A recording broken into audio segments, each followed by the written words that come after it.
Everyone knows that the mining boom is slowing down. That's why we need a plan for WA jobs. Over the last decade, WA has had a pretty good ride. Driven by strong demand for iron ore and natural gas, particularly from China, our economic growth has powered the nation and increased our standard of living. But things have started to slow.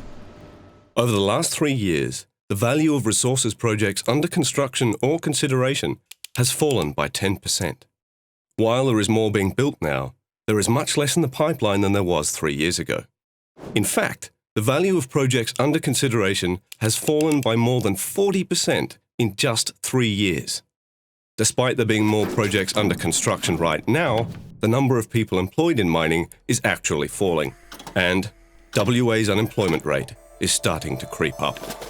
The youth unemployment rate is twice the level of the overall unemployment rate, and in regional WA and some parts of Perth, it is even higher. Reasons for this can be found in technology. LNG projects like Gorgon require far fewer people to run them than they do to build them. As this project nears completion, thousands of construction workers are losing their jobs. And we can't rely upon mining projects to deliver the operational jobs they used to.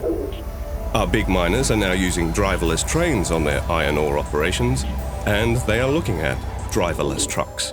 Government policy also plays a role.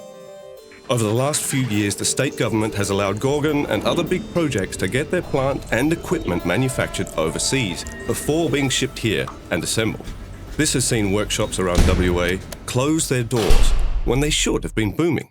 And both the state and federal governments are now sitting back while big oil and gas companies plan floating LNG technology for new projects. This will cost thousands of construction jobs. So, how urgent is the problem? State government figures show that most of the projects under construction will be completed in just 2 years. With fewer projects under consideration, it's hard to see the number of new jobs replacing the jobs that will be lost. State government infrastructure spending will not provide a long-term solution either. Most of the projects currently under construction will also be completed in the next couple of years. Without a plan for WA jobs that creates new opportunities in a more diverse range of industries, it is hard to see us replacing the mining jobs lost. For too long, politicians have relied upon mining to do the heavy lifting. Our governments have become complacent and lazy in the belief the resources sector will always deliver. The resources construction boom isn't over yet, but that time is fast approaching. Take a moment and reflect on what WA was like before the current boom. We don't want to be like that again. We need a plan for WA jobs that helps us make the most of the opportunities our resources sector delivers. And we need a plan for WA jobs that broadens our economic base to create new jobs in a diverse range of industries.